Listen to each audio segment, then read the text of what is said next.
Hello मेरे प्यारे बच्चों, क्या हाल चाल। बढ़िया सा। प्यारे बच्चों, आज की वीडियो बहुत ही शानदार होने वाली है। आज के इस वीडियो में हम हिंदी के एक और क्वेश्चन पेपर का पोस्टमार्टम करने वाले हैं और आपको वीडियो के अंत में बताना है कि आप की तैयारी कितनी हुई है इस क्वेश्चन पेपर को सॉल्व करने के बाद, और आपको भी कमेंट करना है कि आपने कितने नंबर का सॉल्व किया है।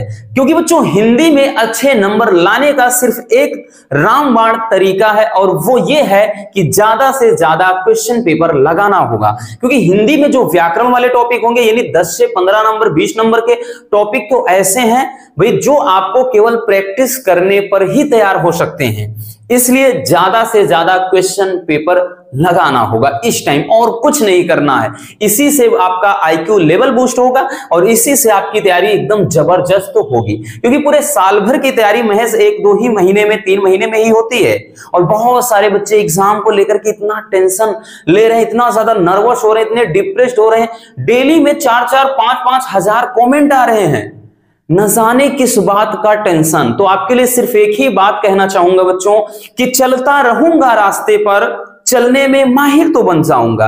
कि चलता रहूंगा रास्ते पर, चलने में माहिर तो बन जाऊंगा। मंजिल मिले या ना मिले मुझे, एक दिन अच्छा मुसाफिर तो बन जाऊंगा। तो कहने का मतलब यह है बच्चों कि ये एग्जाम आपका कैरियर डिसाइड नहीं कर सकता। ये साल भर की एक जो आपने पढ़ाई की है उसका एक छोटा सा टेस्ट है। आप सोचते हो कि एग्जाम खत्म होने के बाद तो भाई दुनिया खत्म, वो शुरुआत होगी। इस एग्जाम के बाद आपकी शुरुआत होगी, आपके लाइफ के एक दूसरे स्टेज में जाएंगे जहां से आपको डिसाइड करना होगा कि अब जिंदगी में क्या करना है। तो इसका टेंशन काहे पाले हो बच्चों, कुछ भी नहीं होगा। पेपर बढ़िया होगा, यकीनन पेपर अच्छा होगा, आप सब अच्छे नंबरों से पास होंगे, टेंशन नहीं लेना है। चलिए देख लेते हैं बच्चों हिंदी के एक और क्वेश्चन पेपर को।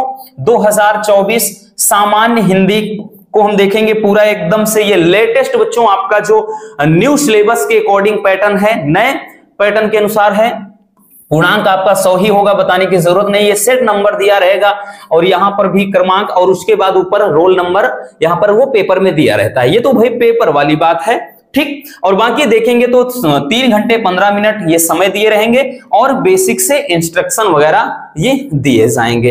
क्लियर है। चलिए अब हम शुरू करते हैं आपके पेपर को। तो भाई हमारा जो क्वेश्चन पेपर होगा बच्चों, वो खंड का और खंड खा में डिवाइड होगा, ठीक। खंड का और खंड खा में डिवाइड होगा। चलिए देखते हैं खंड का के अंतर्गत पहला क्वेश्चन। ध्यान से समझना, क्योंकि ये जो ऑब्जेक्टिव क्वेश्चन है ये आपके 5-5, 10 नंबर वाले गद्य और पद्य से, ये दोनों केवल प्रैक्टिस से ही तैयार हो सकते हैं। बाकी आप रट्टा मारकर कुछ भी नहीं कर सकते हो बच्चों, कोई भी सब्जेक्ट हो, ठीक। चलिए पहला क्वेश्चन है कि विचार और वितर्क के लेखक हैं। तो विचार और वितर्क के लेखक कौन है? महावीर प्रसाद द्विवेदी, या फिर कह रहा है कि प्रोफेसर जी सुंदर रेड्डी, या फिर हजारी प्रसाद द्विवेदी, या फिर राय कृष्ण दास। तो भाई कौन है? ध्यान से समझिएगा, ये विचार और वितर्क के जो लेखक हैं वो हजारी प्रसाद द्विवेदी। ये भी ध्यान देना बच्चों, ये प्रसाद द्विवेदी के चक्कर मत पड़ना, ये भी देख लेना आगे हजारी हैं या फिर महावीर जी हैं, इसको याद रखना, ठीक है। इस बात को अच्छे से अपने माइंड में रख लेना। यह भी है महावीर प्रसाद द्विवेदी। पता चले आपने द्विवेदी पढ़ा है, अब पता ही नहीं कि वो महावीर प्रसाद द्विवेदी है कि हजारी प्रसाद द्विवेदी, इसलिए अच्छे से पढ़ कर देना है आंसर। क्लियर हो गया बच्चों। चलिए दूसरा क्वेश्चन देखते हैं। अगला क्वेश्चन कह रहा है कि अयोध्या सिंह उपाध्याय हरिऔध की रचना कौन सी है? यानी निम्नलिखित में से अयोध्या सिंह उपाध्याय हरिऔध जी की रचना कौन कौन सी? बच्चों कल्प वृक्ष, ये तो बिल्कुल नहीं है, ठीक। कल्प वृक्ष पहला विकल्प है। दूसरा है ठेठ हिंदी का ठाठ, या फिर माटी हो गई सोना, या फिर तट की खोज। तो ये हो जाएगा ऑप्शन बी, यानी ऑप्शन जो second is the right answer. ठेठ हिंदी का ठाठ, ये क्या है? हरिऔध जी की रचना है। क्लियर हो गया। चलिए चलते हैं नेक्स्ट क्वेश्चन पर बच्चों। अगला क्वेश्चन क्या कह रहा भाई? अगला क्वेश्चन देखिएगा, बोल रहा है कि नीड़ का निर्माण फिर किस विधा की रचना है? देखिए विधा वाला आता है, हमने बताया है कि नीड़ का निर्माण किस विधा की रचना है बच्चों ये। तो नीड़ का निर्माण फिर ये किसकी रचना है? हरिवंश राय बच्चन जी की, है ना, पढ़ा होगा आपने, ठीक, पिछली कक्षाओं में भी। और लेकिन यहां पर विधा पूछ लिया है, तो भाई लेखक नहीं दिया, विधा कौन सी है? आत्मकथा, नाटक, संस्मरण, निबंध। तो ये हरिवंश राय बच्चन जी की क्या है? एक आत्म आत्मकथा, उनकी ऑटोबायोग्राफी है, आत्मकथा है। ठीक है, समझ में आ गया बच्चों।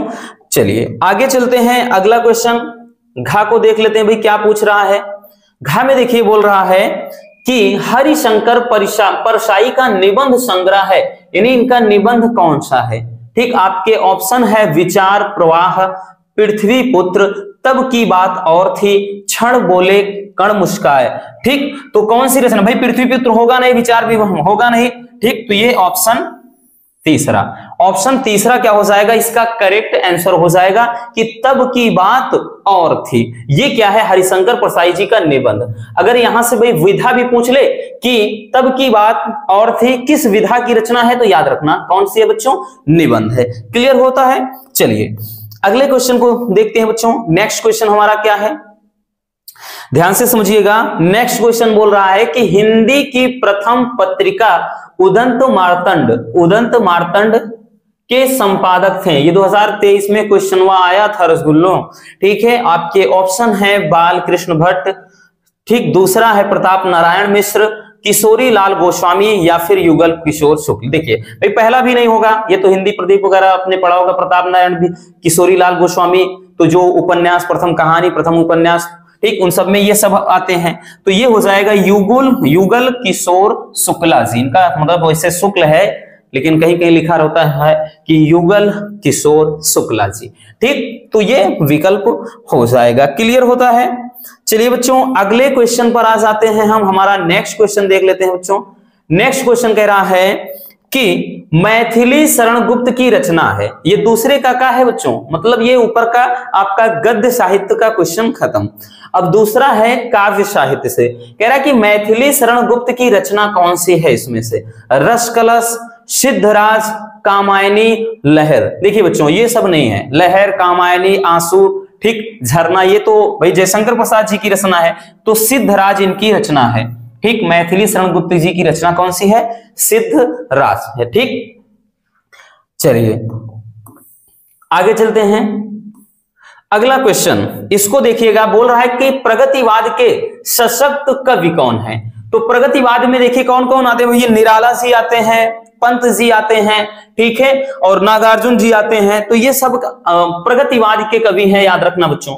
ऑप्शन दिया है राम नरेश त्रिपाठी, बाल मुकुंद गुप्त, नागार्जुन, डॉक्टर नागेंद्र। भाई नहीं होगा, ये केवल यही।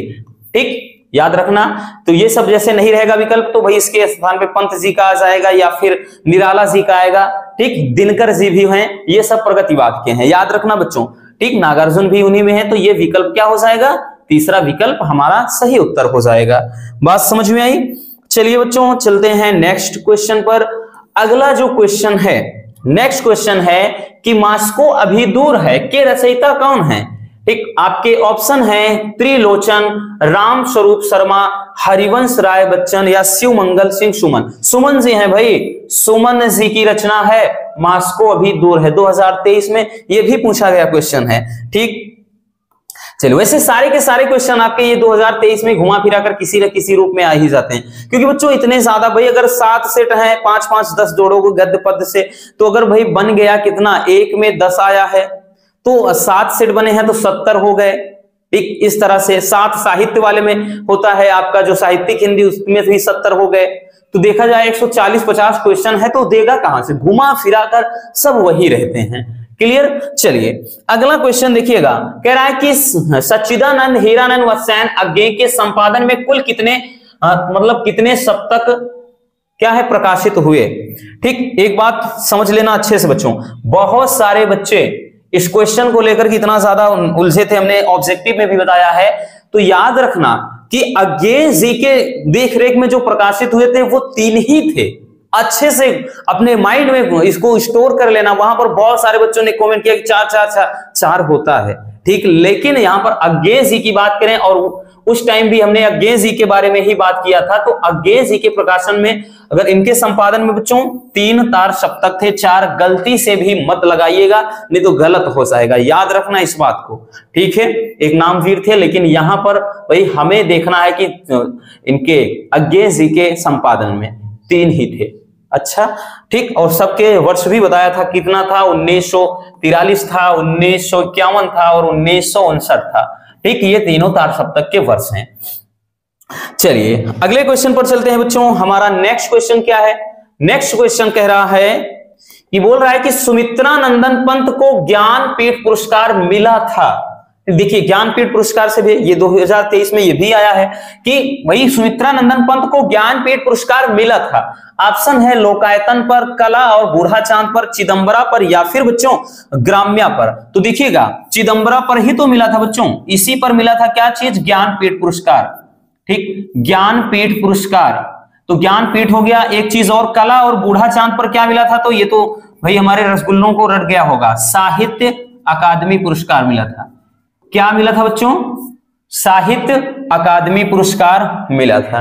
ठीक, अच्छे से समझ लेना इस बात को कि कला और बूढ़ा चांद के लिए साहित्य अकादमी, और बाकी हम ज्ञानपीठ पुरस्कार की बात करें तो ये चिदंबरा, तो चिदंबरा पर मिला था। ठीक, चलिए आगे चलते हैं। बाकी और जिन पर मिला था वो सब हमने बताया है आपके कल वाले बहुविकल्पी प्रश्नों में कि महादेवी वर्मा को किस रचना के लिए मिला, रामधारी सिंह दिनकर जी को किस रचना के लिए मिला, अज्ञे जी को किस रचना के लिए, सब हमने करवाया है। ठीक, अब देखिएगा तीसरा क्वेश्चन। तीसरा क्वेश्चन बच्चों आपका 10 नंबर का होगा। तीसरा क्वेश्चन गद्य साहित्य, आपके जो हिंदी गद्य है उसमें से गद्यांश देगा, 2 देगा, अथवा अथवा करके देगा, और आप चाहे जो करिए। ठीक भाई, आप चाहे ऊपर वाला करिए या फिर जो अथवा करके दे देगा, जैसे ये नीचे वाला देख सकते हैं कि भाई इसमें क्वेश्चन के बाद ये देखिए अथवा से है। ठीक है, तो चलिए इसको देखते हैं पहले कैसे हल करना है। इनका उत्तर देना अच्छे से जरूरी है, तभी पूरे नंबर इसमें मिलते हैं, नहीं तो नंबर कट जाते हैं। ठीक, तो करना क्या है बच्चों? करना क्या है हमें? तो भाई हमें करना है कि निम्नलिखित गद्यांश पर आधारित, निम्नलिखित कह रहा है कि मतलब दिए गए गद्यांश पर आधारित निम्नलिखित प्रश्नों का उत्तर देना होगा है। ठीक, जैसे दिया है एक, ध्यान से पढ़िएगा कि विज्ञान की प्रगति के कारण नई चीजों का निरंतर आविष्कार होता रहता है। जब कभी नया आविष्कार होता है उसे एक नई संज्ञा दी जाती है। जिस देश में उसकी सृष्टि की जाती है यानी वो बनता है, वह देश उस आविष्कार के नामकरण के लिए एक नया शब्द बनाता है। वही शब्द प्रायः अन्य देशों में बिना परिवर्तन के वैसे ही प्रयुक्त किया जाता है। यदि हर देश उस चीज के लिए अपना अपना अलग नाम देता रहेगा तो उस चीज को समझने में ही दिक्कत होगी, जैसे रेडियो, टेलीविजन, और कह रहा है स्पुतनिक। देखिए इसमें यह बोला है कि भाई क्या है कि विज्ञान के कारण ही नई चीजों का निरंतर आविष्कार हो रहा है, और कोई भी देश क्या करता है भाई, जब कोई चीज बना देता है प्रोडक्ट तो उसका कोई नाम दे देता है। भाई जैसे अगर जूता है तो पूरे दुनिया में, अंग्रेजी में बहुत करेंगे उसको क्या बोलते हैं भाई शूज कहेंगे, लेकिन जूता है तो जूता है ना, जूता है। अब जूता है तो भाई उसको कोई कोट तो बोलेगा नहीं। तो यही चीज है कि भाई जो देश जब किसी चीज को खोजता है तो उसका वह नाम दे देता है, और वही नाम हर जगह चलता है। ठीक, क्योंकि अगर हर देश नाम बदलने लगे तो लोगों को बहुत ज्यादा दिक्कत होती है। ठीक है, मतलब उसको समझने में। अब चलिएगा बच्चों देखते हैं क्वेश्चन क्या दिया है इस पर क्वेश्चन क्या दिया है, ध्यान से देखिएगा। पहला कह रहा है कि उपयुक्त गद्यांश का संदर्भ लिखना। अब संदर्भ में वैसे पूरा का पूरा बच्चों हम हेडिंग बनाएंगे भाई संदर्भ। अब संदर्भ में लिखते कैसे हैं रसगुल्लों? तो हमने बताया कि प्रस्तुत गद्यांश हमारी पाठ्य पुस्तक सामान्य हिंदी के कौन से चैप्टर का है? तो यह है बच्चों भाषा और आधुनिकता। वही तो कह रहा है ना कि भाई जो चीज बनाते हैं उसका एक नया नाम देते हैं, तो ये क्या है एक लैंग्वेज के बारे में, तो भाषा और आधुनिकता चैप्टर से है। तो पाठ कौन सा है बच्चों? तो पाठ का नाम है ठीक भाषा और आधुनिकता, भाषा और आधुनिकता। देखिए तीसरे चैप्टर का है, हमने बताया ना कि शुरू के 3 चैप्टर अच्छे से याद रखिए बस, भाषा और आधुनिकता। अब लेखक कौन है? इसके लेखक कौन है? तो भाई लेखक हैं जी सुंदर रेड्डी, प्रोफेसर जी सुंदर रेड्डी।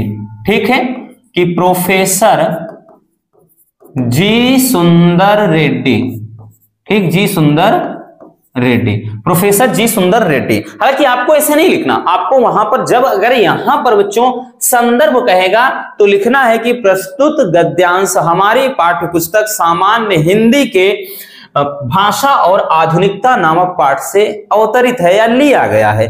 इसके लेखक प्रोफेसर जी सुंदर रेड्डी जी हैं, ऐसा लिखना है। अगर कहेगा कि गद्यांश का भाई शीर्षक व लेखक का नाम, तब आपको लिखना है कि भाई शीर्षक या पाठ का नाम और उस लेखक का नाम। बाकी हम ऐसे शॉर्ट में यहां पर बता रहे हैं, ठीक है।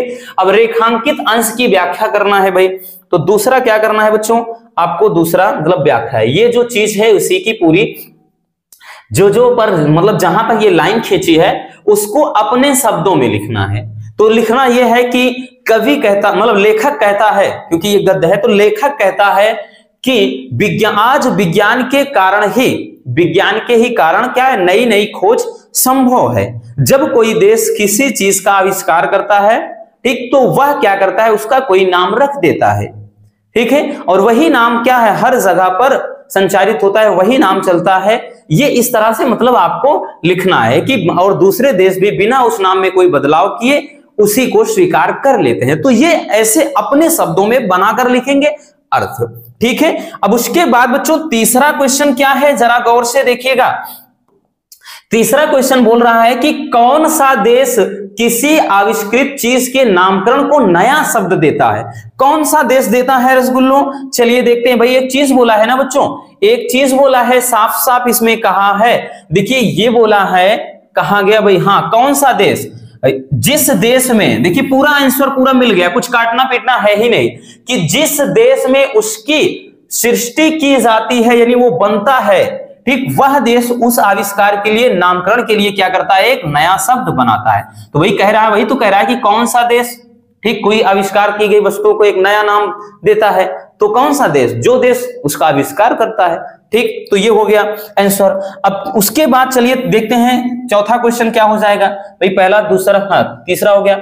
अब देखिएगा चौथा कह रहा है कि यदि हर देश आविष्कृत चीजों का अपना अपना अलग नाम देता रहे तो क्या होगा। क्या होगा बच्चों, कि भाई कह रहा है कि हर देश अपना अलग अलग नाम दे तो क्या होगा। देखिए साफ साफ तो लिखा है ना बच्चों कि यदि हर देश, बोला है कि यदि हर देश उस मतलब हर देश उस चीज के लिए अपना अपना अलग नाम देता है तो उस चीज को समझने में ही दिक्कत होगी। तो भाई इसका पूरा आंसर मिल गया ना, ठीक, यही तो होगा ना। क्या होगा बच्चों, दिक्कत होगी उसे समझने में। तो ये चौथे का हो गया। अब पांचवा क्वेश्चन देखते हैं। पांचवा क्वेश्चन बोल रहा है कि नई चीजों के आविष्कार होने का क्या कारण है, ठीक, मतलब कौन सा रीजन है नई चीजों के आविष्कार होने का। तो चलिए देखते हैं, इसमें कहीं पर दिया है, इसमें कहीं पर दिया है बच्चों। तो देखिए ऊपर देखिएगा ध्यान से ही पहले में कि विज्ञान की प्रगति के कारण ही, ठीक, नई चीजों का निरंतर आविष्कार होता रहता है। तो लिखेंगे भाई विज्ञान का कारण, यानी नई चीजों के खोज का कारण क्या है, विज्ञान है। सीधी सी बात लिख देंगे बस कि भाई नई चीजों के आविष्कार का कारण विज्ञान है, क्योंकि विज्ञान के ही कारण तो आज हर एक चीज पॉसिबल है। नई नई मशीनें, नए नए यंत्र आपको देखने को मिल रहे हैं, बहुत सारी टेक्नोलॉजी ऐसी है, ठीक है। तो ये चीज, जो चीज आज भाई मनुष्य सोच रहा है उस पर काम करना स्टार्ट कर दे रहा है। तो वही कह रहा है कि नई चीजों के लिए आविष्कार होने का क्या कारण है। तो भाई होने का यहाँ पर कारण के मतलब क्या के स्थान पे हम लिखेंगे विज्ञान, ठीक, यानी नई चीजों के आविष्कार होने का कारण क्या है बच्चों, विज्ञान है। सीधी सी बात, तो ये हो जाएगा, ठीक है। अब उसके बाद जैसे अथवा में भाई मान लेते हैं आपको ऊपर वाला नहीं करना है, ऊपर वाला आपने छोड़ दिया, नहीं आ रहा है, भूल गए कि भाई कौन सा चैप्टर है, आप दूसरे वाले का निपटा दीजिए। जैसे दिया है कि जो कुछ भी हम इस संसार में देखते हैं वह ऊर्जा का ही स्वरूप है। तो ये मतलब अगर हम बात करें तो बच्चों ये चैप्टर आपका कौन सा है, हम और हमारा आदर्श एपीजे अब्दुल कलाम, बहुत पीछे से तो होता है। हमने बताया ना शुरू के 2-3 चैप्टर ही याद रखिएगा। हमने पहले भी बताया है बच्चों, राष्ट्र का स्वरूप, दूसरा अशोक के फूल, तीसरा भाषा और आधुनिकता। इसके अलावा कुछ मत देखिए। इसमें भी देखिए सेट कैसा बना है, तीसरे और चौथे चैप्टर की दिया है, ठीक, नहीं तो पहले और दूसरे का देगा, या दूसरे और तीसरे का देगा, या पहले और चौथे का दे सकता है, लेकिन देगा जरूर पहले दूसरे तीसरे चैप्टर का एक देगा, याद रखना। इसलिए और नहीं तैयार करना फालतू का, पीछे जो चौथे पांचवे हैं उनके पीछे न मत जाइए, सोचिए ही ना उनको, ठीक है। चलिए बच्चों अब चलते हैं नेक्स्ट क्वेश्चन पर। अब हम देखिएगा अगला क्वेश्चन देखते हैं बच्चों, जो पांचवा होगा ये आपका होगा भाई, पांचवा जो होगा ये काव्य साहित्य, ठीक, क्या है ये काव्य साहित्य से होगा। एक मिनट, इसको थोड़ा और बड़ा करके इधर साइड ले लेते हैं। चलिए देखिए बच्चों, अब जो पांचवा क्वेश्चन होगा कि दिए गए पद्यांश पर आधारित निम्नलिखित प्रश्नों के उत्तर दीजिए। ये भी बच्चों आपका कितने नंबर का क्वेश्चन होगा? 10 नंबर का। यानी इसमें भी आपके 5 क्वेश्चन होंगे पद्यांश से रिलेटेड, और उन सबके भाई आपको 2-2 नंबर मिलेंगे। क्लियर? जैसे यहां पर भाई इसको पढ़ते हैं, क्या बोला है बच्चों, इसको पहले पढ़ लेते हैं कि कह रहा है कि शक्ति के विद्युत कण जो व्यस्त विकल बिखरे हैं, जो निरुपाय समन्वय उसका करे समस्त विजयनी मानवता हो जाए। देखिए, अगर आपने पढ़ा होगा, हमने पहले भी बताया कि श्रद्धा और मनु ऐसा चैप्टर है बच्चों, ठीक, जो काफी इंपॉर्टेंट है। तो ये कौन से चैप्टर का है? तो ये है श्रद्धा मनु से। ये मनु मतलब श्रद्धा समझा रही है उनको कि भाई क्या है, तुम मतलब अगर ऐसे ही निराश बैठे रहोगे क्या होगा? अगर तुम भाई कदम तो बढ़ाओ, इस संसार के बारे में सोचो, ठीक, मुझे अपना लो, उसके बाद तो मानवता की जय जयकार हो जाएगी। सभी पूरा ये जो धरती है, ये जो नभ है, ये सभी देवता सब मानवता की जय जयकार कर रहे हैं। तो वहां से संबंधित है, ठीक, ये चीज दिया गया है। अब जैसे इससे रिलेटेड भाई बहुत सारे क्वेश्चन दिए गए हैं।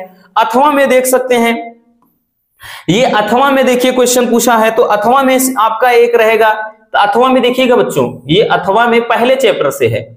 अथवा में देखिएगा, ये पहले चैप्टर से है अथवा में, ठीक।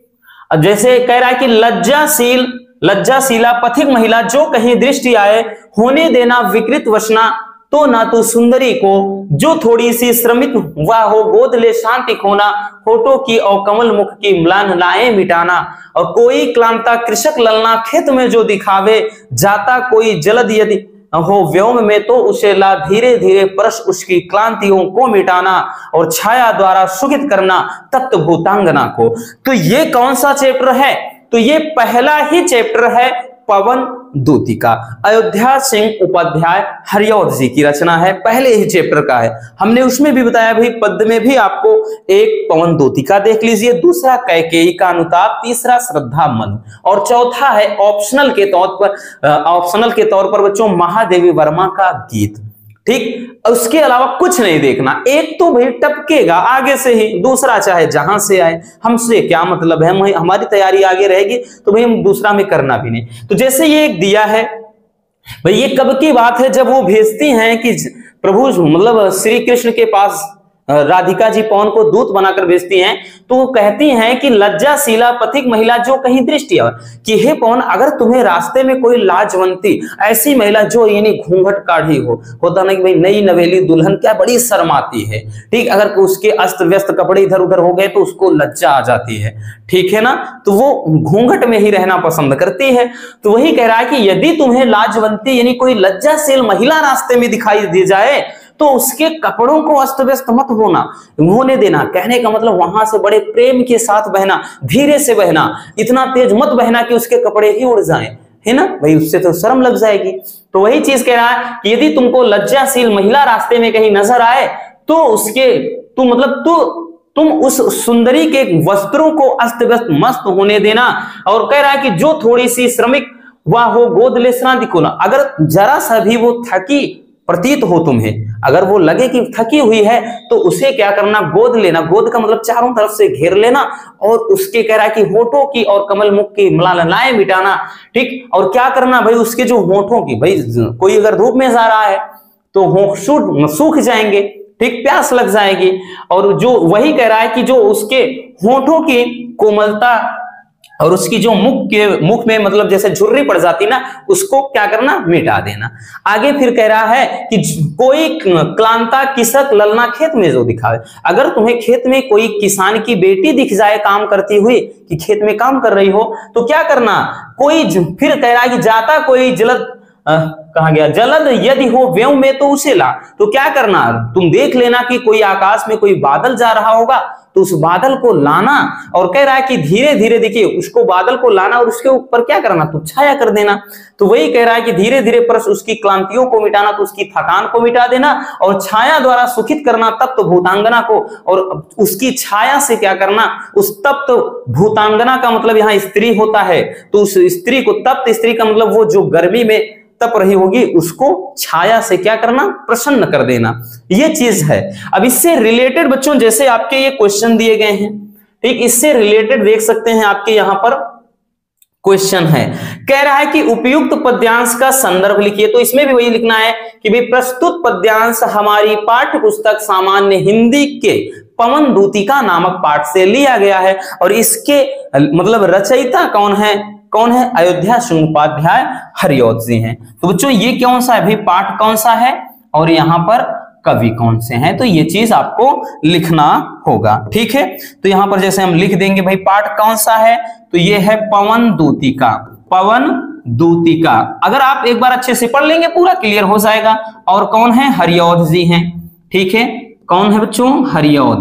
तो वहां पर आपको इसे शॉर्ट में ही नहीं लिखना है, लिख भी देंगे तब भी कोई दिक्कत ना, बाकी पूरा डिटेल्स में लिखेंगे। रेखांकित अंश की व्याख्या करना, तो भाई ये जो चीज रेखांकित है उसकी व्याख्या कर देना है, ठीक है। थोड़ी सी श्रमित हो तो गोदले श्रांतिक होना, कि यदि लिखेंगे कि अयोध्या प्रसाद उपाध्याय हरिऔध जी मतलब अयोध्या सिंह उपाध्याय हरिऔध जी कहते हैं कि अगर मतलब राधिका जी पवन से बोलती हैं कि अगर तुम्हें कोई रास्ते में क्या करना, मतलब कोई थकी हुई महिला दिखाई पड़ जाए तो उसे क्या करना, तुम अपने गोद में ले लेना और क्या करना, उसकी थकान को दूर कर देना और उसके कोमल जो होठ होंगे और मुख की म्लानलाएं का मतलब जो क्या है उनकी झुर्रियां हैं उसे दूर कर देना। ऐसे अपने शब्दों में बनाकर अर्थ लिख देंगे, ठीक है। छोड़ना नहीं है कोई भी क्वेश्चन बच्चों, नहीं भी आता जैसे मन कहे बनाकर अपने से लिखने का प्रयास करिए। कोई आपको भागा थोड़ी ना देगा बच्चों, कहते ना कि भागे भूत लंगोटा ही सही,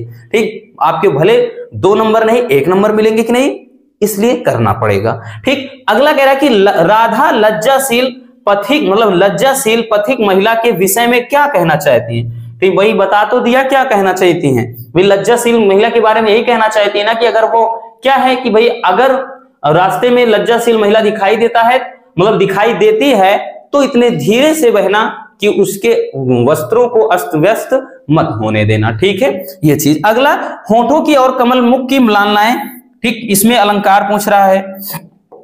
तो इसमें अलंकार कौन सा है भाई? सीधा सीधा दिख रहा है ना, कमल मुख की बात कर रहा है तो रूपक अलंकार से कोई अंतर ही नहीं दिख रहा है कमल और मुख में, ठीक। तो रूपक अलंकार है। जलद कह रहा है कि जलद और कृषक ललना। जलद का मतलब क्या है बच्चों?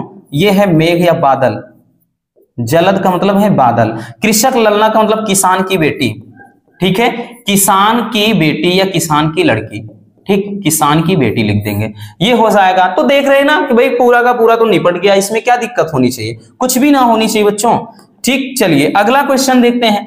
अगला जो क्वेश्चन होगा क्वेश्चन नंबर 5, क्वेश्चन नंबर जो 5 होगा रसगुल्लों, वो आपका क्या होगा? साहित्यिक परिचय, ठीक। ये क्या होगा? साहित्यिक परिचय देते हुए इनकी प्रमुख कृतियों और अधिकतम शब्द सीमा याद रखना, ये चीज 80 और आपका ये क्वेश्चन कितने नंबर का होगा? 5 नंबर का होगा, ठीक। जैसे दिया है कि निम्नलिखित में किसी एक लेखक का साहित्यिक परिचय देते हुए कृतियां लिखना। तो आचार्य हजारी प्रसाद द्विवेदी या एपीजे अब्दुल कलाम, वासुदेव शरण अग्रवाल। तो भाई 3 के तीनों हमने करवाए हैं, एक प्लेलिस्ट है 12th हिंदी 2024 जाकर के देख लीजिए और हमने सबके सब भाई इन सब पर करवाया है, ठीक है।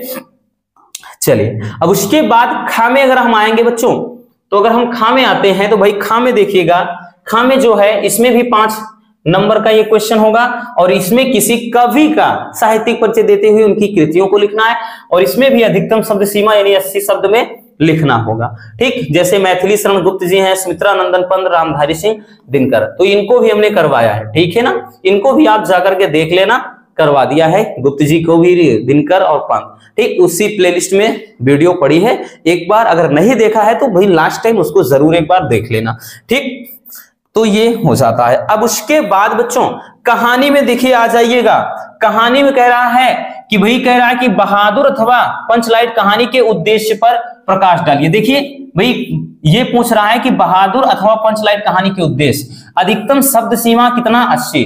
अगर आपको याद हो बच्चों तो हमने बहादुर और कहानी दोनों का उद्देश्य करवाया है। हमने बोला ना उद्देश्य वाला ज्यादा आसान पड़ेगा, 80 शब्द में आराम से वो हो जाएगा। लेकिन अथवा में जो ये देगा बच्चों कि ध्रुव यात्रा कहानी का कथा वस्तु अपने शब्दों में यानी पूरी कहानी लिखना होगा। तो कहानी लिखेंगे कितना भी कम करेंगे, 1 से 1.5 पेज जाएगा, 2 पेज जा सकता है। लेकिन कथा वस्तु आपका पूरा 1 पेज भी नहीं जाएगा, आधे पेज में ही यानी 80 शब्द में निपट जाएगा। इसलिए उद्देश्य तैयार कर लो, अभी तक भी नहीं किया है तो एक बार वीडियो देख लीजिए। दोनों ठीक बहादुर और पंचलाइट दोनों के उद्देश्य से हमने करवाया है, ठीक है ना। चलिए अब उसके बाद जो आपका बच्चों ये क्वेश्चन होगा क्वेश्चन नंबर 7। तो भाई क्वेश्चन नंबर 7 जो होगा इसमें भी अधिकतम शब्द सीमा आपको 80 याद में ध्यान में रखना है। 5 नंबर का ये भी क्वेश्चन होगा। इसके पहले जो कहानी थी वो भी 5 नंबर में आता है।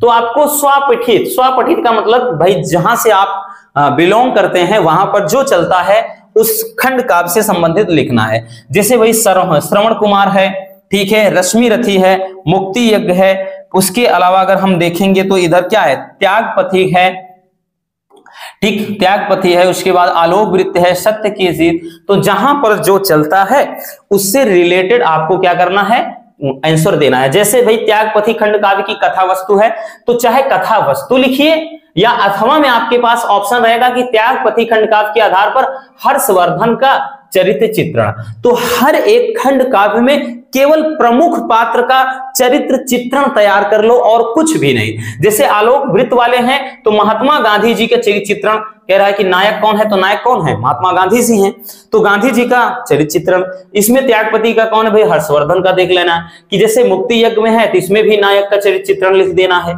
तो यानी सत्य की जीत है, इसमें भी आप देखिएगा तो आपको मतलब सत्य की जीत के आधार पर देखिए द्रौपदी का चरित्र चित्रण। तो जितने नायक हैं, प्रमुख पात्र हैं, उनका चरित्र चित्रण हर एक खंड काव्य वाले बच्चे जहां से जो हैं वो तैयार कर लिए और कुछ भी नहीं करना है, ठीक। इसमें कथा वस्तु आप लिखने बैठ जाओगे ना बहुत लंबा जाएगा, इसलिए हम बोल रहे हैं भाई आपको क्या करना है, आपको खंड काव्य से मतलब अब देखिए, ठीक। अब आता है खंड खा। खंड खा में यानी खंड का आपका समाप्त होता है 50 नंबर का।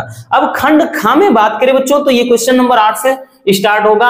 ये 8 के का और खा में क्या रहेगा कि पहला रहेगा दिए गए संस्कृत मतलब गद्यांशों में से किसी एक का संदर्भ से अनुवाद करना है। तो आपके ये 2 दिए रहेंगे, ठीक। भाई पहला ये दिया है, दूसरा ये दिया है, तो दोनों में कोई एक करना होगा। जैसे दे दिया है कि भाई महामना विद्वान वक्ता, देखिए कई बार आया, हमने बताया कई सेट में, आपने अगर देखा होगा बच्चों तो हम 3 से 4 सेट में सॉल्व किया है तो ये 2 या 3 बार दिखाई पड़ा है, 5 सेट में 2 या 3 बार दिखाई पड़ा है, ठीक। महामना मालवीय, जो महामना मालवीय थे वो मतलब वो क्या एक विद्वान वक्ता, धार्मिक नेता, एक और क्या थे, एक कुशल पत्रकार भी थे। लेकिन इनका भाई परम जो सर्वोच्च गुण था वो लोगों की सेवा करना था। ये जहां कहीं भी लोगों को दुखी और पीड़ित देखते थे वहां पर पहुंचकर क्या है, हर तरीके से सर्वविधम का मतलब सभी विधि से मतलब जो हो सकता है, जहां तक संभव हो सकता है, तो हर तरीके से सहायता करने की को मतलब सहायता करते थे, ठीक। लेकिन आगे कह रहा है कि प्राणी सेवा स्वभाव एवाशीत, लोगों की सेवा करना ही इनका स्वभाव था, ठीक है। ये अथवा में जैसे दे दिया गया हंसराज से संबंधित, ठीक, जो जातक कथा वाला आपका आता है।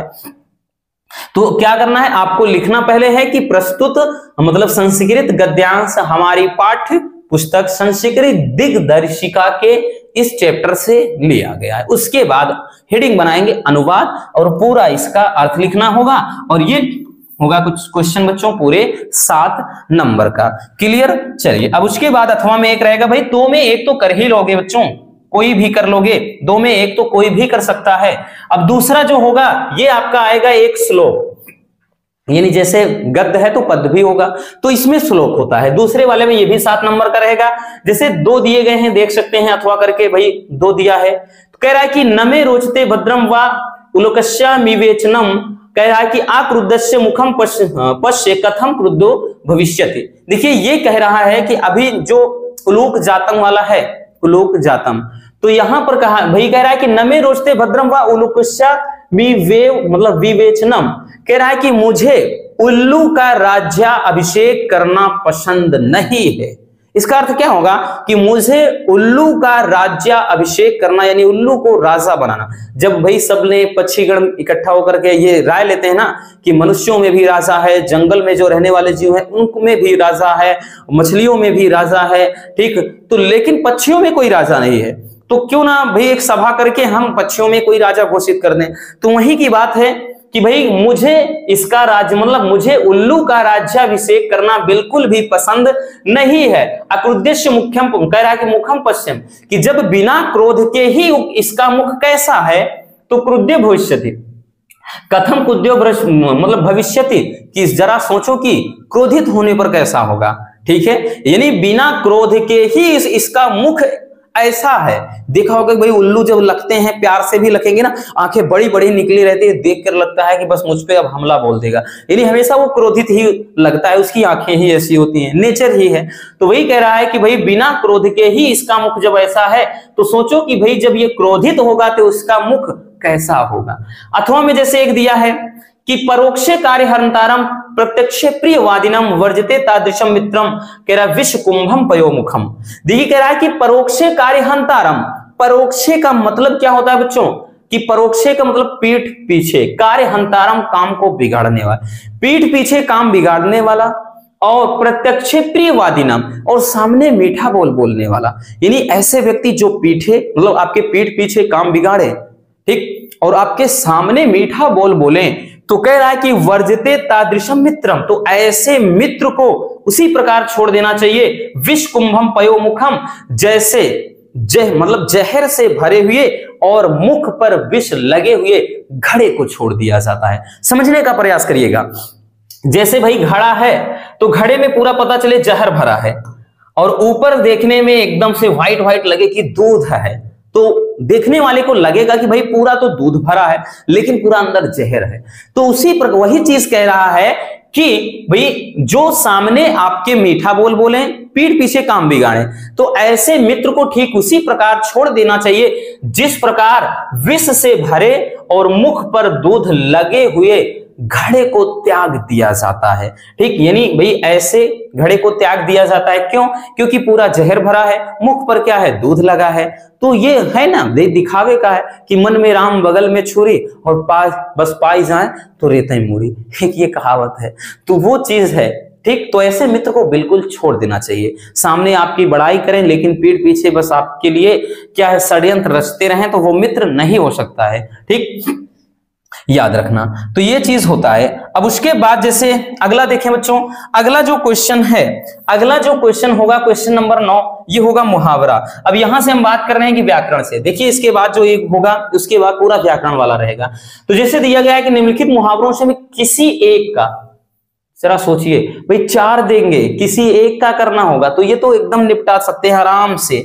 तो किसी एक का भाई अर्थ लिख करके वाक्य प्रयोग करना होगा। जैसे तलवार की धार पर चलना, तो यहां पर इसका अर्थ क्या होगा, तलवार की धार पर चलना का मतलब है कि भाई मुश्किल काम, क्या है कि मुश्किल काम, मुश्किल काम। आप कोई वाक्य प्रयोग करना चाहते हो कर सकते हो कि भाई आज के समय में मेहनत और ईमानदारी, मेहनत और ईमानदारी से काम करना मतलब तलवार की धार पर चलने के बराबर है। क्योंकि दुनिया में भाई आज के समय मेहनत और ईमानदारी करने वाले ही हर जगह मारे जा रहे हैं, है ना। जो लूट खसोट चोरी छिनैती दुनिया भर का काम कर रहे हैं ना, आज दुनिया उन्हीं की वाहवाही कर रही है। लेकिन भाई परिणाम उसका हमेशा कैसा होता है वो सब जानते हैं। मेहनत से करोगे, भले दुनिया आपका साथ नहीं देगी, लेकिन एक दिन ऐसा आएगा ना तब आपके पीछे पूरी दुनिया भागेगी। बाकी चोर उचक्कों के पीछे कितने दिन दुनिया रहेगी, 4 दिन खाएंगे, उसके बाद तो जान रहे हैं नेचर, कोई घर पे भी नहीं पूछेगा कि भाई आकर बैठ लो, लेकिन आपका रिस्पेक्ट दुनिया करेगी। क्यों? क्योंकि आप मेहनत और ईमानदारी से काम करेंगे, वो होता है ना। तो आप लिख सकते हैं ये चीज कि भाई आज के समय में मेहनत और ईमानदारी से काम करने का मतलब है कि तलवार की धार पर चलना। ठीक है, क्योंकि आप जितना ज्यादा ईमानदारी दिखाओगे, मेहनत करोगे, कुछ भी करोगे, दुनिया आपको पीटेगी। लेकिन फिर भी हमें ईमानदारी से भागना नहीं है, इस बात का ध्यान देना। अगला है कि टका सा जवाब देना। इसका अर्थ क्या होगा? टका सा जवाब देना का मतलब होता है बच्चों साफ इनकार कर देना। ठीक, साफ इनकार कर देना, साफ इनकार कर देना। ठीक, जैसे लिखेंगे कि भाई रमेश ने महेश से एक कलम मांगा, लेकिन महेश ने तुरंत, मतलब रमेश ने महेश से कलम मांगा लेकिन महेश ने टका सा जवाब दे दिया। टका सा जवाब देना का मतलब कहते हैं ना कि बच्चों तुरंत तत्काल ही जवाब दे देना, तुरंत। भाई जैसे बोलो तुरंत फटाक से बोल देगी भाई नहीं है। जैसे कोई बोलता है कि यार मुझे 10,000 रुपए की जरूरत है, तुरंत सामने वाला यार नहीं है यार, तुरंत, मतलब भाई बात ही खत्म, तुरंत खत्म हो गया, कोई रीजन नहीं, बस टका सा जवाब, फटाक से जवाब, वो चीज होता है। ठीक है, उसके बाद जैसे आपका दिया है भाई कि दाल में काला होना। ठीक, दाल में काला होना का मतलब क्या है भाई? तो यहां पर क्या होता है? मतलब हम लिख सकते हैं शंकित होना, ठीक, शंका होना जो होता है वही चीज, ठीक है ना। कि बोलते ना कि कुछ तो दाल में गड़ काला है, कुछ तो दाल में काला है। सीआईडी वालों में देखा होगा भाई, नहीं नहीं नहीं नहीं, कुछ तो काला है दाल में, हमेशा उसमें जो होते हैं ना सीनियर वो बोलते हैं, ठीक। अब उसके बाद जैसे आप भाई नमक मिर्च लगाना का मतलब क्या, इसका अर्थ क्या होगा? नमक मिर्च लगाना का मतलब क्या है कि देखिए जैसे बोलते हैं ना कि कुछ लोग हैं बड़ा चापलूसी करते हैं, मक्खन जैसे लगाने का मतलब ये है, देखिए हम चापलूसी, तो इसको चापलूसी भी लिख सकते हैं, चापलूसी करना, ठीक। नमक मिर्च लगाना, चापलूसी करना। चापलूसी करना का मतलब ये जैसे केवल क्या है कि झूठी बड़ाई करना, हमेशा यार तुम तो बड़े आदमी हो, तुम ये कर सकते हो, तुम वो कर सकते हो, इन्हीं मस्का पालिश लगाते रहते ना, चापलूसी करते हैं। तो ये होता है कि नमक मिर्च लगाना, चापलूसी करना। या फिर हम लिख सकते हैं कि भाई हम मतलब एक झूठी तारीफ होती है कि किसी भी चीज में है कि क्या है, मक्खन पॉलिश करते रहना, झूठी की झूठी बस तारीफ ही ऐसे हाँकते जाना किसी के सामने, वो होता है नमक मिर्च लगाना, ठीक है। बाकी और बहुत अर्थ होते हैं, दिमाग में नहीं आ रहा है, ठीक, जरूरी नहीं है ये चीज, और भी लिख सकते हो बच्चों। तो ये आपका हो जाता है क्या, आपका मुहावरा। बट आपको तो एक करना है ना, आपको चार की जरूरत क्या है, हम तो सब बता रहे हैं। जैसे आप केवल एक कर लिए, इसका कर लिए, तो भाई आप छोड़िए, अगर इसको कर दे रहे हो साथ में तो आपका नंबर जो है वो भी काट लेगा, इसलिए जितना कहा जाए उतना करना है, ठीक। चलिए उसके बाद बच्चों जैसे ये हो जाएगा कि अब रहेगा 10वां नंबर, वो अपठित गद्यांश जो नया ऐड हुआ है, अपठित गद्यांश होगा। और ये आपका पूरे 5 नंबर का क्वेश्चन ये भी पूछा जाएगा, ये 5 नंबर का क्वेश्चन होगा। इसमें भी फायदा है, अथवा में रहेगा एक, इसमें भी टेंशन नहीं लेना है। आप देख सकते हैं कि बच्चों इसमें भी अथवा में रहेगा, देख सकते हैं भाई अथवा में भी एक नीचे दिया है, तो इसका टेंशन नहीं पालना है। जैसे आपको इसको भाई पढ़ना पड़ेगा, अब इसको कई बार बता चुके हैं हम, बार बार इसको बताने की जरूरत नहीं है। इसका सिर्फ एक ही सॉल्यूशन है, एक ही रामबाण तरीका है कि अच्छे से पूरा का पूरा आप क्या करिए, पहले ये जो गद्यांश पद्यांश व्हाट एवर जो कुछ भी है पढ़िए। पढ़ने के बाद भाई इससे रिलेटेड जैसे आप भाई हिंदी में आता है ना गद्यांश पद्यांश, आगे जो आपने क्वेश्चन देखा 3 नंबर का, तो उसमें भी तो ऐसा था कि पूरा पढ़ो, उसके बाद संबंधित प्रश्न लिखकर उत्तर दो। जैसे भाई कुछ पढ़ना है, इसमें दिया गया है कि यह कहना एक भूल है कि इच्छा असंतोष लोभ आदि के कारण मनुष्य आगे बढ़ने के लिए प्रेरित होता है तथा समृद्धि प्राप्त करता है। वास्तव में इच्छा संतोष लोभ आदि के कारण समाज में शोषण कुटिलता अत्याचार भोग वृत्ति एवं अशांति को प्रोत्साहन मिला है। तो जैसे क्वेश्चन है कि लेखक के अनुसार इच्छा लोभ आदि का क्या परिणाम है, तो मिल तो गया ना पहले ही लाइन में भाई कि इसका क्या परिणाम है। तो यहां पर लिखेंगे कि वास्तव में, पूरा देखिएगा, वास्तव में इच्छा संतोष लोभ आदि के कारण समाज में शोषण कुटिलता अत्याचार भोग वृत्ति एवं अशांति को प्रोत्साहन मिला है। तो मिल गया। तो इसी तरीके से होता है इसमें कि आदर्शों की रक्षा के लिए सत्पुरुष का क्या रुख होना चाहिए, क्या रुख होना चाहिए। तो देखिएगा इसमें भाई अगर आप आगे पढ़ेंगे तो पता चल जाएगा कि आदर्शों की रक्षा के लिए, तो देख सकते हैं यहां पर देखिएगा, इधर हम देखेंगे बच्चों आदर्श के बारे में कहां पर बात किया जा रहा है। जब पूरा पढ़ेंगे तो भाई ऐसे तो नहीं पता चल जाता ना, कि जब आप पूरा पढ़ेंगे, देखिए ये पूरा रहा कि सत्पुरुषों आदर्शों की रक्षा के, देखिए ये सत्पुरुष वगैरह मिल रहा है, यहाँ पर सत्पुरुष है, ये आदर्श वगैरह है। जब इसको आप पूरा पढ़ेंगे ना तो ये आपका जो क्वेश्चन है इसका जवाब मिल जाएगा।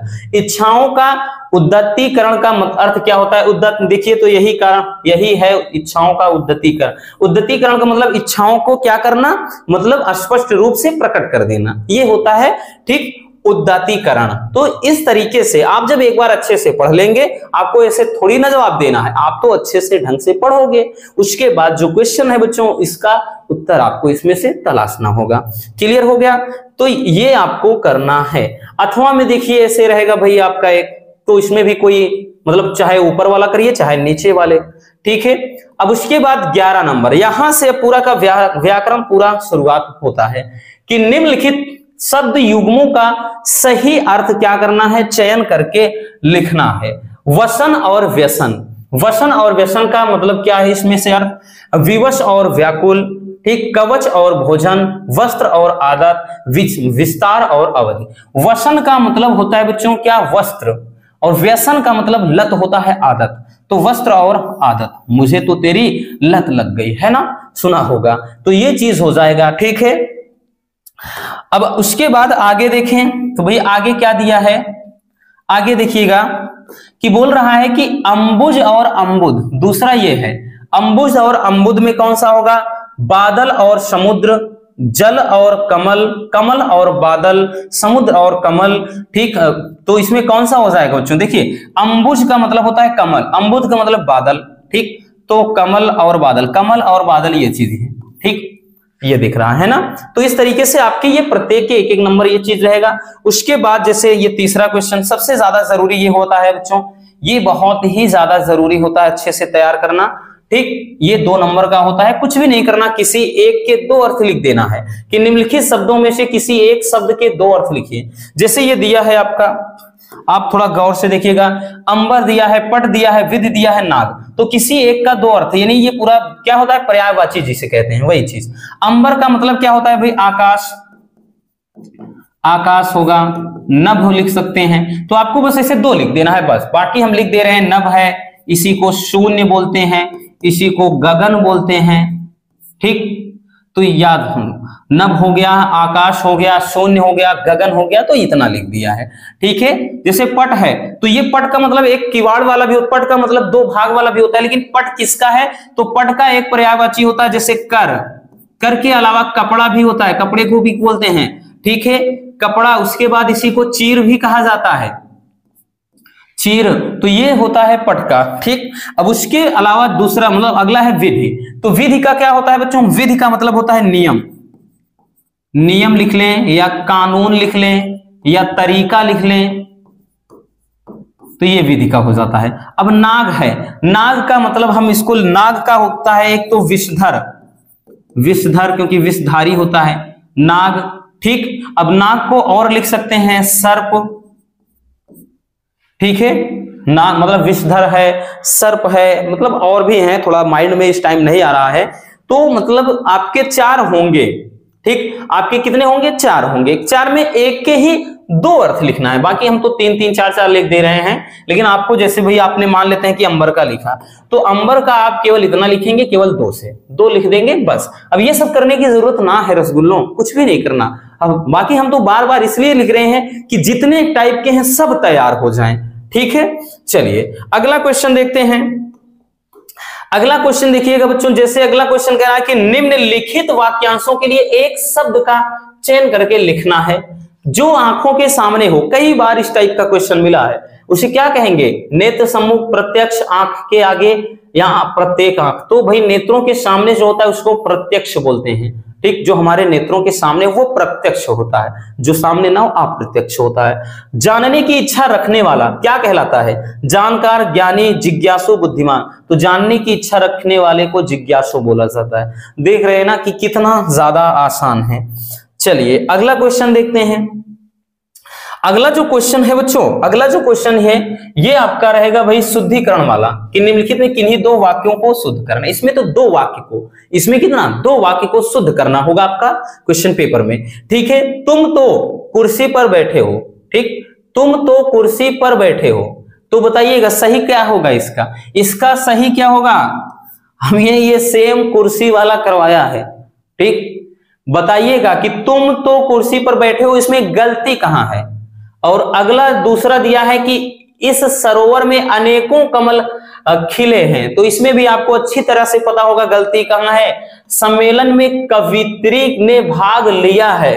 ठीक है, अब इसमें बताना है कि गलती यहां पर है या फिर और कहीं है, इसमें यहां पर है कि और कहीं है, इसमें यहां पर है कि और कहीं है, ये आपको बताना है।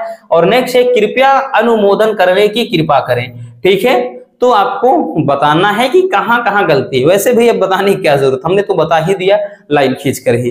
तो इस टाइप का दिया रहेगा आपका, मतलब 4 दिया रहेगा, किसी 2 को शुद्ध करके लिखना होगा कि भाई इस जैसे इस सरोवर में अनेकों हैं, तो यहाँ पे अनेक कमल खिले हैं, तो यहाँ पे इसमें गलती है कहां पर, ये कृपया शब्द है तो कृपा कृपा 2 बार जरूरत है नहीं।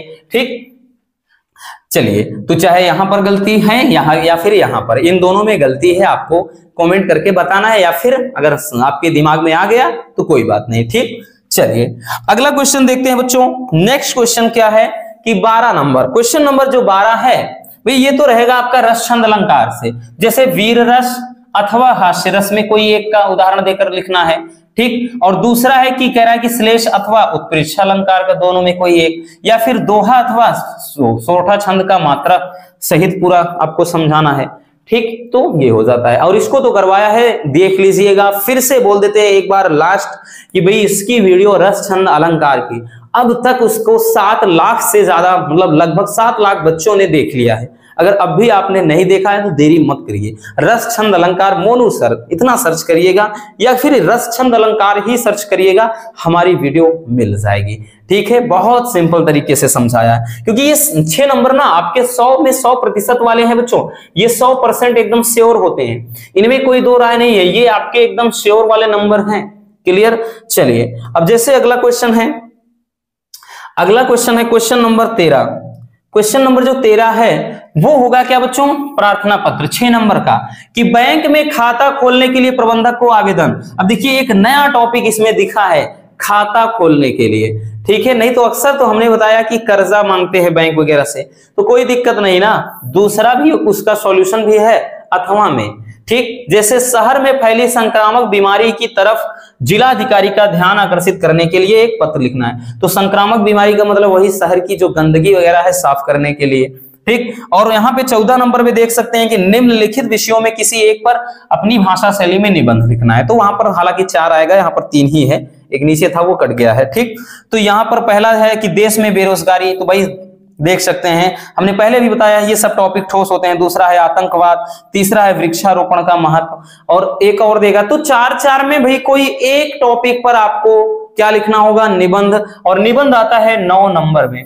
और ये बता दीजिएगा कि क्या आपको निबंध पर वीडियो चाहिए, बोल दीजिएगा। भाई वीडियो पूरा नहीं देखते पता कहां चलेगा ना कि हम पूछ रहे हैं क्या, इसलिए आपने अगर वीडियो को भाई पूरा देखा है तो जरूर बता देना कि निबंध पर वीडियो अगर चाहिए तो हम ला देंगे, क्योंकि 9 नंबर की बात है, कैसे लिखना है ये आना जरूरी है। रटना मारने वाला ये टॉपिक तो है नहीं बच्चों, ठीक है। तो इस टाइप से आपका हिंदी का कंप्लीट क्वेश्चन पेपर होता है। तो बस आज के इस वीडियो में इतना ही, मिलते हैं किसी और ऐसे शानदार वीडियो के साथ। वीडियो पसंद आई हो तो प्यार से एक लाइक जरूर कर देना, और नए हैं तो चैनल को सब्सक्राइब जरूर कर लीजिए। Love you, bye bye, take care. और हाँ, एक प्यारा सा कमेंट करना बिल्कुल मत भूलिएगा।